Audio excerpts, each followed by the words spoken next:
Yeah, all right, guys. Hello, hello, hello, hello. I greet you. I greet you. Welcome to my page, Timo Starboy, Reality Talk TV. Yeah, I greet you at your location time. Good morning, good afternoon, good evening. And for those people who are already sleeping, good night. Yeah. So, welcome to our page. We are at live now. We are streaming on Facebook as well as Twitters and YouTube. So, please join us all our three pages. So thank you. God will bless you all. God will bless your home. So happy Tuesday. Yeah, happy Tuesday to you guys over there. So I greet you at your location time and what time you are. So now we are at 7:54, going to 8 p.m. At evening. So I just greet you, my fellow fans all over the world. So you are doing great. You are doing great. Our fans is increasing day by day. So I thank God for that. So if you are a new person, joining us, please share our program, like it, and do your comment below. So thank you, thank you. God will bless you. So I bring you this Wotowoto on Wole Shoyinka. The Wotowoto, because what the speech he make, people they don't like it. The country, they say it's a fascist talk. It's a fascist talk, so they don't like the way the man is talking, as his caliber, professional in so even sometimes, the ages is not matter. It's not really matter, because when you are getting old, you will be returning back to small boy or small lady. You'll be returning back to small person. You will not have your whole full energy, and with your brain will be going down. So I think that is what is worrying the man. The ages is worrying him. So don't blame him so much. He's a Yoruba man, so I cannot accuse him so much, because he's an elderly man. So that is how his capacity is now. So we should just take that for notice. So anyway, I will show you the video from Arise TV. The lawyer Okonkwo, lawyer Okonkwo, one of the LP spokesperson and lawyer for them, at the Tribunal court. So what he said about the whole thing, because the thing is still going on, the struggle is still going on, because they say it never finish until it's finished. The case never finish until it's finished. So it's rising to the upper level. That is the Supreme Court. So they are filed a petition. So they are going to the Supreme Court. That is the stage of final say, and they are piling up all their evidences, all their exhibit. Who is okay, Christopher. So they are piling up everything. What they will the weapon they will use in at the Supreme Court. So hopefully, maybe we will get the justice there. The justice will prevail. So we are just hoping. So we don't know what the whole scenario we place out. What will be the outcome. We are just waiting, because Nigeria is a drama place. It's a crime scene where anything goes. Anything goes. If you want to kill yourself, your leader, they don't care. All what they care is about the money in the bank, the money that is flowing in their pocket, and their selfish interest. That is what they care. They don't care whether you kill yourself finish or whether you enjoy yourself. It doesn't matter to them. What they matter is their own self-interest and their bank. So that is why we are agitating that it's not supposed to be. That is not supposed to be, because it's not being in this country we have, this Oyinbo land. How our country will be just so in the ray, it will be going down the drain, and we'll be looking. So that is why we are coming out in the first place, that we are attacking them left and right, front, back, center, anywhere we see them, we'll be attacking them. We'll not let them rest. So don't let me talk too much. Let me just play you this video so that we can hear together. And don't forget, comment and like, and share. That is the most important. Share this our program. God will bless you. It's not that we monetize our page for us to be getting money. No, it is for your own good, because if they knock off our pages, because they have been taken down two, from our pages. So if they have been knocking it down, we'll be tuning to another show. You might not see it. Our new or old fans, they might not, maybe the old fans will not be having benefit again, because they will be trying to be switching to another fresh page. So that is why we say you should share it and like it, so that they will recommend it for other people, and the pages will be going on. They will not struck it down. So that is the more reason. Not that we are getting anything. We are just putting money. We are still doing sacrifice on our own. We are all sacrificing together. When you do the needful for us by sharing it and like it and recommend our page to another newcomer, and we will be having some energy to move on, and the pages will still be alive. They will not bring it down. So we all, both of us, we are into this race. You do your part, I will do mine, so that we can get our freedom in an easy way. We are all fighting for one goal. Freedom is for the people. Freedom is for the people, and we shall see it. In Jesus' name I pray. So let me play you the video before the time runs out. So this is the... Okay. Let's go. I hope this... okay, my Bluetooth is on. It's ready to play. So let's go. Okay. To this statement that Wole Shoyinka made, in essence saying that the party split its votes. He also went on to say that politicians should be learning to take responsibility for the consequences of their choices within democratic options. Can I get your reaction to those statements?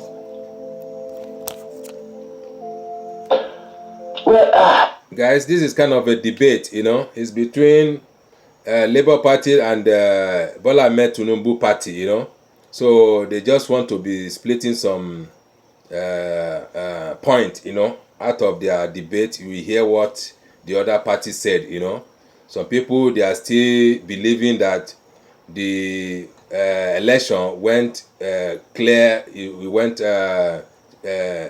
this thing, credible, and it's fair and it's peace. So other people, they say no. Like me, it's not a fair and clear, it's not legit. This is illegit. It's a scam, It's a fraudulent election. For my own opinion, for my own thinking, this is not fair election in the first place, because whereby they share blood, they kill people, Not only share blood, they kill people. People was injured. People went to the hospital, So that is not fair. You can't say that one is fair. It doesn't go well. It doesn't go down well. So we should call a space, Don't be telling a lie. We need to come clean, tell the truth, and let God be, embracing us. It's only devil is telling lies. It's covering a lot of shit. So we don't need to cover any shit, We need to expose everything, so that the whole world wide will know where our sovereignty is, our suffering. So if you are just covering ourselves, we are pretending that nothing, no show, nothing happened. That is, you are covering your wound, and it can never heal. So we need to come out and say the truth, and not all this camouflage, or pretending. So let the devil be ashamed. So the election is a shamming election, shambolic election. You know, it's a shammy one, so it's not going down well. We don't. Everybody is not enjoying it. It's only few people that they are gullibles. You know, they see some this thing. You know, some honey there. So it's only people that they don't stand for the truth and they don't stand for the democracy will be saying that it's a fair and credible election. It is not fair. It is not fair. So let's continue here the video. First of all, it is important to say that Nigeria, like any other democracy, is guided by the principles of law and what we generally refer to as the rule of law. And the structures set up by law, particularly please share our program. God will bless you. Have made a pronouncement. And the pronouncement is simple. Share. That Tinubu won the election. And if anybody wishes to challenge that, the route of challenge is still the same court. And therefore, on that premise, there is no doubt that Wole Shoyinka, the professor, is right in proclaiming that Tinubu won the election. Because the courts have said so. INEC said so. And if anybody wishes to dispute that, like I said, the only way available, the only route available for disputing that is the court. And the statement by the professor is backed by facts, is backed by law.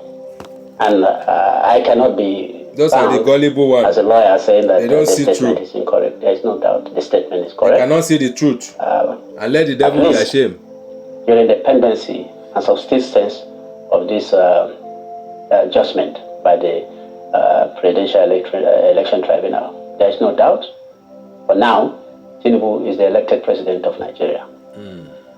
Now, Mr. Kenneth Okonkwo, another person aligning with Wole Shoyinka's position is Reno Omokri. He says Peter Obi was just a pawn in the hands of the APC. He says, and I quote, both the man who convinced him to leave the PDP and much of the money he got as donation came to him from the APC. What are your thoughts on this two gentlemen's position? Well, you have to spare me their thoughts so that I will be privileged to say my own thinking. The fact is very clear. As I talk to you today, INEC has not provided polling unit by polling unit results in very clear terms as demanded by law to convince Nigerian people on who won the election. That is what the law demands from INEC. And I'm talking about section 62, subsection 2 and 3 of the Electoral Act. Whether it is a pre-election or post-election issue, the law says INEC should update, compile election results on polling unit by polling unit basis throughout Nigeria. And whoever wishes to receive a copy of it should be given one. As I talk to you today, INEC has not done it.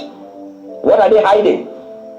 And some people are out there being mouthpiece to a failed organization that could not even live up to the dictates of the law. They just brought up figures and announced to the whole world, shamefully, after months of such declaration, 18,088 uploaded results are still blurred, blank, and nothing given by INEC. There is no court judgment that can overrule that because we were given such things from the INEC IRF portal. So what we are saying is not about who won or lost. We are saying that election should be free, fair, and credible. Credible means believable. Justice should not only be done, it should be seen as done. Please, if you have seen the results, polling unit by polling unit, either based on original unmutilated from EC8A or electronically stored and uploaded results of INEC, polling unit by polling unit, in 176,000 units, polling units in Nigeria, please show me. And I will be willing to toe your line.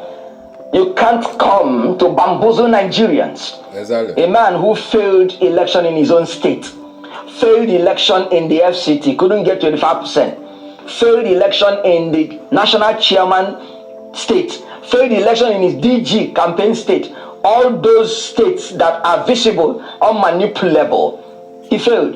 And then you're coming to tell me to believe that he won. On what grounds? There is an organization that the constitution mandated to organize elections, and the law compelled them to update these results and show the world. They failed. Until today, even after the election, they failed. So whoever is telling you that anybody won that election is a conjecture. And this is no matter what the court says. Because statutory laws in our hierarchy of laws in Nigeria is superior to decided cases. And time has come when we should be holding the judiciary accountable to statutory laws. They do not have the right to make laws. The only right they have is to interpret it. I have given you a section of the law that compelled INEC, even at the risk of sending them to jail. And I'm telling you today, they have not given us the results. If you have seen the results, let me know. And as long as those results are hidden in shadows, not in substance, whatever is the result, whatever is the declaration by the court, you cannot convince anybody anywhere in the world, because it is not the judiciary that puts people in power in a democracy. It is the people. The people have voted. Show them the results of their vote so that they will, with certainty, tell you, yes, we believe. Well, for now, I don't believe. Sorry, guys. Sorry, guys. We have a stopover.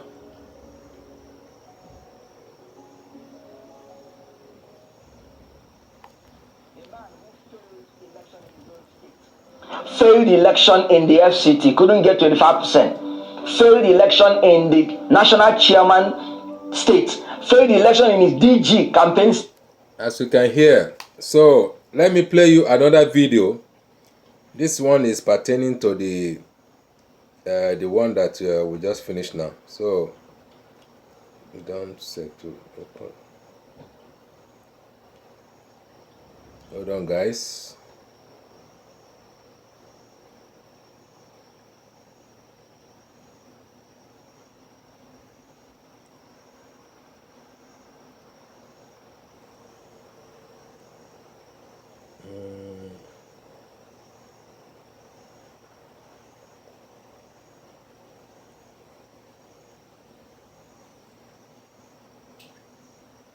Sorry, guys. I don't know where I put this one now. Hello, sir. I'm very sorry. No. Again, sir. Even if you're lost. Sorry. It's not this one. People, I wish I. You see, What this video now? Anyone in you were a postman. You were a postman. Hello, guys. Wow, guys. So,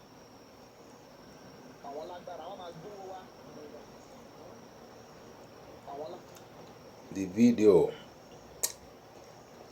Hold on a minute, sir.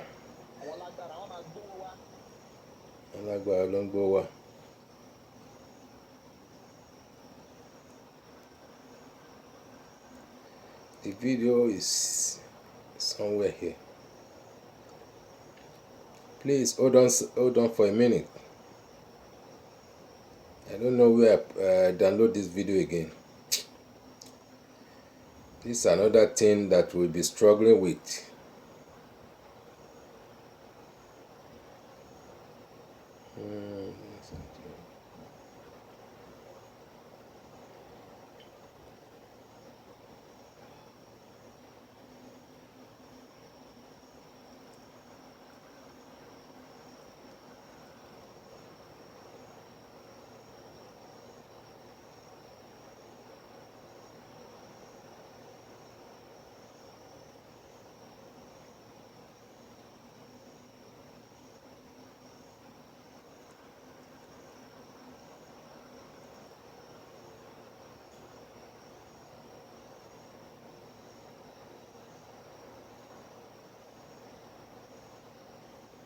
Okay, I found it.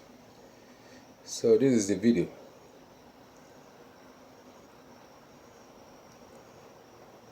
What's your reaction to what he said? Yeah, Charles, let's begin on a lighter note. Yeah, I this is don't the know if you're video. aware of this fable about Please listen to this the video, student guys. who went Listen very well. religious knowledge examination. You And heard the question was everything that is about happening. Jesus Christ. So he didn't know, he couldn't, he had no answer to the question. He said, look, who am I to speak about Jesus Christ? I would rather choose one of his disciples, to talk about. So maybe to talk about Wole Shoyinka evokes a similar sentiment. I've had the occasion to speak with him at length, and the content is as follows.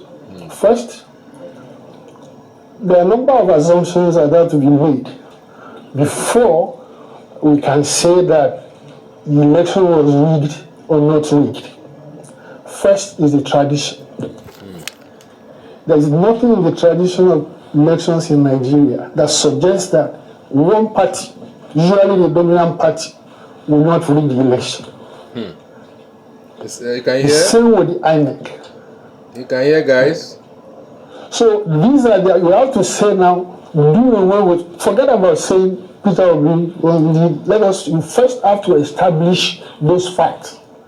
But if you take it as an option, you accept it. So where do we begin and where do we end? About when the elections rigged or manipulated.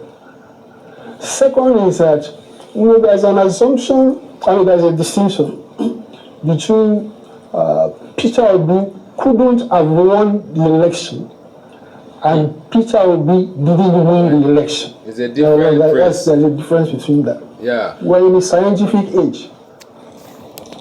About 6 or 7 public opinion polls predicated on science came to the conclusion, unbelievable to people, that this is the man who is going to win the election. I remember clearly, the one by CNN, that gave him 40% to 25%. So look, when you look at all these evidence, you stack it against people who are saying that he didn't win the election. Trump must have his own reasons for coming to that conclusion. I know he's angry with us. I will still go and see him to convince him that we won the election. When I see him. So these are things, when people say, what we know of INEC, right, is that it is not an agency of truth. Look, INEC went through its director of public affairs, the chairman, several occasions. How can they expect them not to use beavers, their own innovation? How can anybody believe that will not? So on the day of the election, what happened? We are confronted with the glitch. As we speak, you know that not all the election results have been posted, right? And of course, well, you see, there are a number of things that are bundled up with this election. Some of them, neither here nor there. The qualification or disqualification of the APC candidate. Now, there are about 10 grounds, right, that the petitioners filed on which the election of President Tinubu can be overturned, about 10. The judges found themselves in a situation in which you have to nullify all those grounds. Because if one of which stands, that is the end of the election. It is counterintuitive for 10 grounds of election petition to be dismissed like that. So wonderful. One of them, the judge said, intention. He said it was not the intention of the vice president to be nominated as running mate. So that is the argument against the fact that it was a double nomination. Look, people who are familiar with laws, let's even accept that the question of motive comes in. That, okay, he didn't mean to do so. In the cases of murder, right? They can accept it. But what they don't do is that they will reduce the penalty from murder in the first to manslaughter, right? The previous, my predecessor was also in a similar situation. The judge said, no, this man is innocent or unaware that things that he was doing was illegal, that he didn't know. So he reduced the sentence of the barrister, and gave him the option of fine, which he did. So from whichever angle you look at this, what we're talking about, and in Nigeria law, you read where, according to your capacity, there is no Nigerian political actor, right, who has the capacity to influence or manipulate elections, right, that wouldn't do so. Right, but you see, the problem of Nigeria is a systemic crisis, right? You see, the presidency has become a monster, that has captured and destroyed almost any sense of nobility about succession, political succession in Nigeria. The fight to get to be the president takes no prisoners. Sorry, the president himself, when he was a candidate, gave voice to it, at the thing, what he said at Chatham House. Power is not served a la carte. You have to snatch it, grab it, or run away with it. Right. So let me finish. All that hasn't got anything to do with what actually happens. For example, the judges who ostensibly remove sentiment from, I know, but remove sentiment from, the purely legal, you said that there's no way that 10 counts could be without merit in all circumstances. But let me leave that for example. No, and I mentioned one. That they themselves, it's good to establish the fact. Yeah. The judge said the only exculpation was that he said he doesn't have the intention to do so. If you commit murder today, you can be excluded by that precedent. You made that point previously. So we all know, let's return to Professor Shoyinka. I think it was Chimamanda Adichie who said that he's not usually given to restraint in his use of language, and perhaps that's where words like fascist and lies and deceit come from. But you said that you would go and see him again to convince him. Yeah. He's saying that he has an election monitoring organization, and that incontrovertibly, Peter became third, and that is commendable in the circumstances. That would be the only monitor, the exception to the rule. That was contrary to what all the observer missions, the conclusion they reached. None of them went near saying that kind of categorical assertion. And I'm sure we didn't read about it. I didn't see it. It was not public. Did you see it? You mean what was not public? The evidence that Prof was relying on. Did you see it? I didn't, but he says. So that's I can only comment what we saw. Yeah. From the EU, none of those observer missions, came near. That suggests that somebody came first, somebody came second, somebody came third. No. I'm not saying that what they told Prof is wrong. It's possible that, but I can only deal with what you and I know.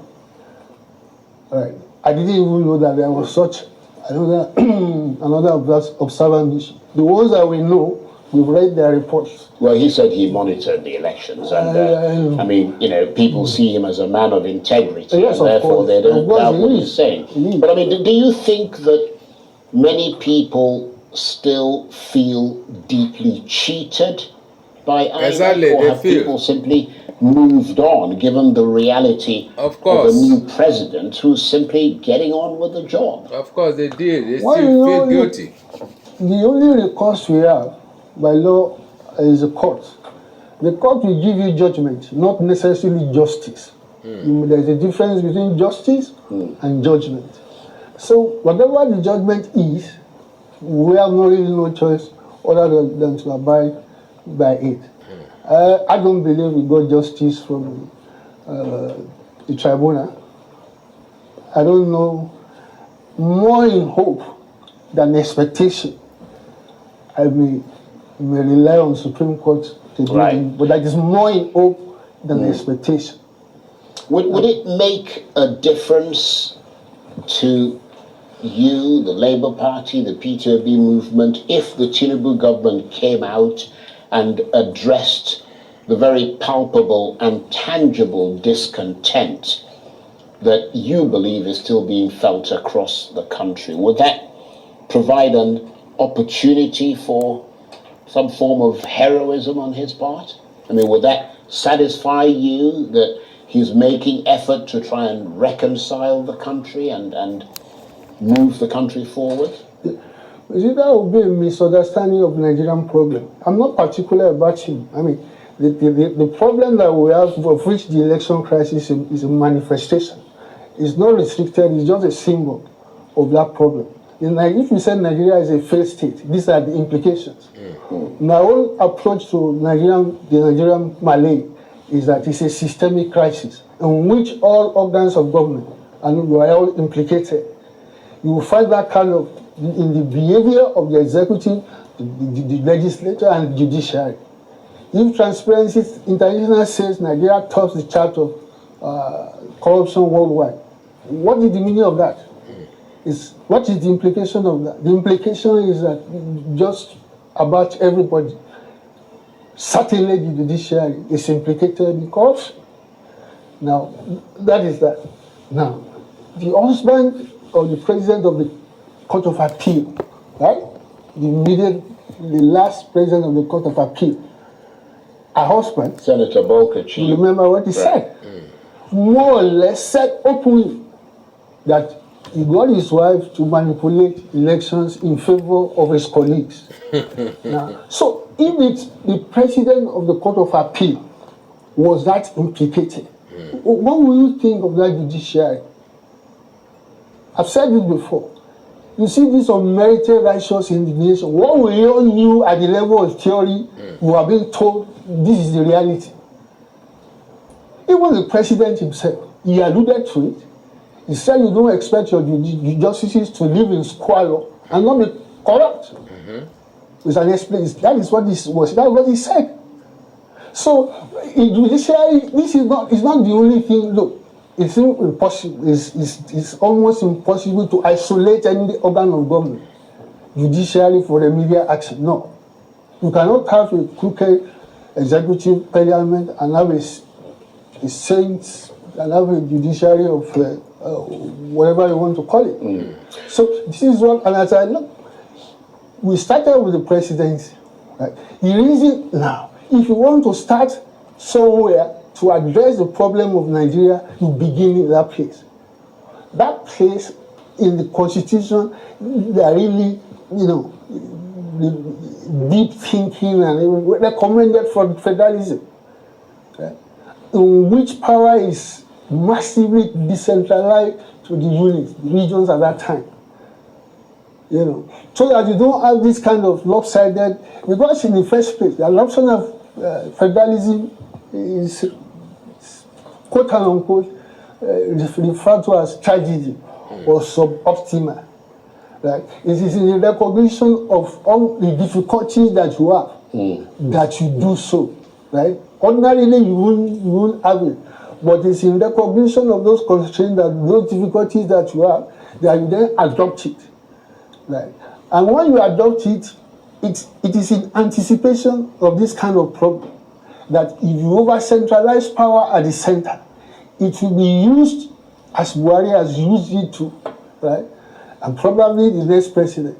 The chances that you will get a president who is truly a messiah, all the way, is you don't build science. Science does not. You don't predicate it on anticipation and hope. Right? Science is that you add 2 + 2 and get 4. The constitution that we have today, what it has given us is expecting us to have. Is telling us is adding 2 + 2 and expect 5. to be the... That is a wrong, right. So in that regard, you include Peter, it's totally wrong answer. Potential president, in that group of people. I mean, all Nigerians, see what we have today, right? I don't want to use the word restructuring because it's jaded, but that is actually what you need to look at. Look, when whoever becomes the president, look, let's even assume that you have somebody who is a man of integrity ready to do the crooked parliament, and others will not allow the president to do so. So basically you're saying that there's nothing to hope for, really. No, I mean, even if Peter Obi was the president, there wouldn't be anything to if we remain forward. the way as we are, right? Even if he becomes president, right? Yeah, but you need the whole idea was for someone who would bring in change. Look, it can't. And the promise of him was change. Yes. Right. And I've just told you now how the kind of obstacles that will be erected in his path. Look, the National Assembly will have to approve or whatever, your appropriation or whatever it is. So they go and insert 70 billion naira, in a situation in which you are giving the whole country 550 billion. And the president finds himself under duress to sign it. You have what the president of the Senate was saying, that he has given a token of 2 million naira each to the pigeonhole of all the senators. Yeah, well, that's a fairly depressing sort of scenario that you painted there. And I'm wondering what, in that context, I'm wondering about things like the obedient movement and whether they're still, in the context of what you're saying, inspired by the rectitude and righteousness of their cause. Yes, of course. I mean, for the sake of Nigeria, we don't have a choice.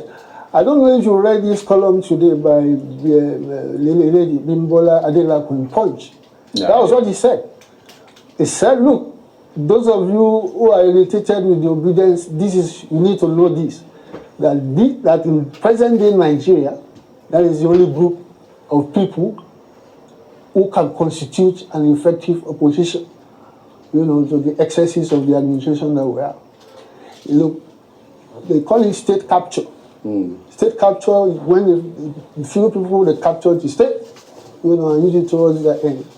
And then, of course, opposition are decimated, through one way or the other, through corruption, through coercion, through, So like, that is why you have Nigeria today. Of course, judiciary being also one of them. Right. Well, let's turn slightly away from Nigerian domestic politics. And let me get your assessment of the resurgence of military coups in Africa. What do you think is behind those recent coups? I mean, there have been 8 coups or attempted coups since 2020 alone. Well, I think President Obasanjo was the one who recently mentioned that, look, liberal democracy, textbook liberal has failed in Africa. Right.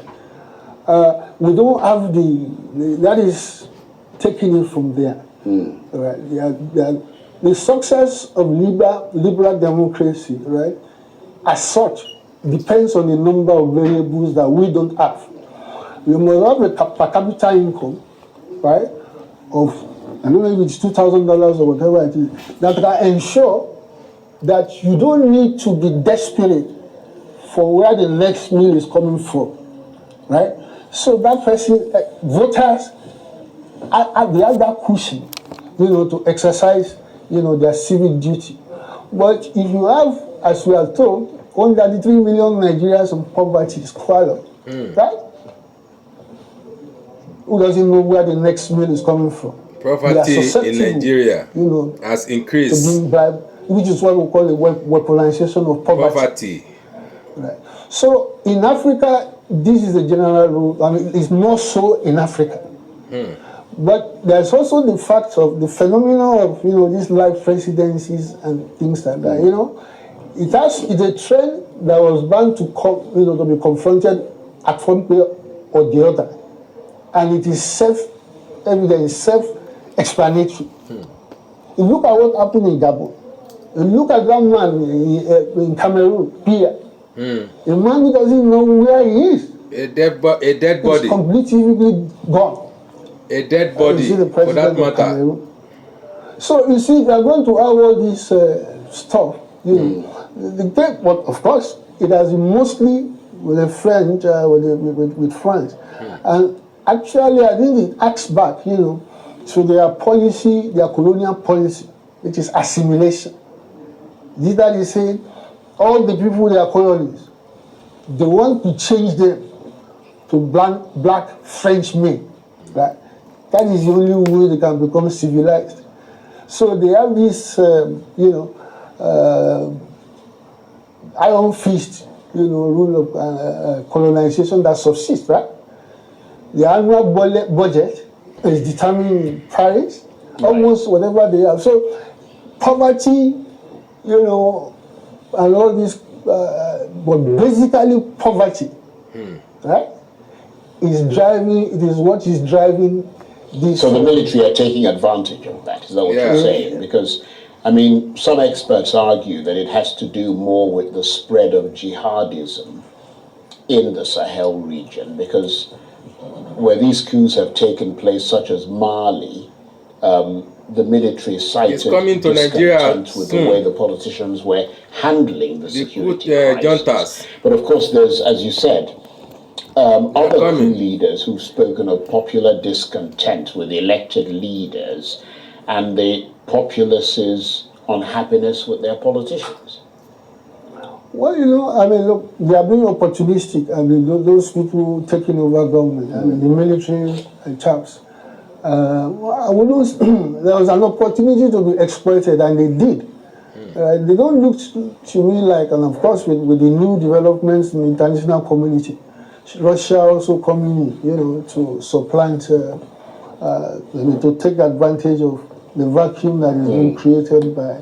So these are the factors more than I don't see the last intervention, the military intervention that I will attribute to nobility or idealism was Thomas Sankara. I think he was there for less than 2 years before he was killed. That is. All those ones, they are the giant of Africa. The powerful men in the respect that, especially in countries like Nigeria, Sankara, where the demographic of the population, the younger generation constitutes about 70% thereabouts of Nigeria's population, and I think those other countries, they call it the youth bulge, right? So this is also a factor you have to, these are people, and of course, thanks to social media, ideas spread at the speed of light, right? Are able to think, they form what used to be called the critical mass, right? And force these changes in their society. Nigeria was going in that direction with the EndSARS protest, which eventually morphed into the obedient movement. Right? So this is the situation that is, the opportunity. EndSARS is still coming back. Okay, but very briefly, we're almost out of time. How do you see the role of ECOWAS in all of that? Because the bloc regularly condemns coups and imposes sanctions, but they don't appear to be deterrent enough, do they? I mean, because the coups just keep happening. They've also been criticized by, what appears to be their sort of muted response to the excesses of the elected leaders, and for instance, the illegal extension of presidential terms that you were talking about. Exactly. Look at Alassane Ouattara, from Cote d'Ivoire. He's presently, wanting to change the constitution to permit him to run for third term. He has been one of the most vocal, about this ECOWAS military intervention. And of course, you've seen all the kind of difficulties that you cannot dictate to people how they should govern themselves, right? I would have the first reaction of ECOWAS should not be to say that, look, if you don't do this, we are going to invade. No, not at all. I don't think that's proper thinking. That's a foolish move. You must be allowed for a few days, 1 week, to dry his That's a foolish move to intervene in another country. And be pragmatic and extend the perimeter of the policy of intervention to include those who are effectively who are becoming life residents, like Benin, for instance. That young guy, his father was there, and then he succeeded in. What legitimacy does that kind of person have to prescribe to Nigeria what it should not, what it should do, and what it should not do? Okay. Well, on that note, I want to thank you very much indeed. I must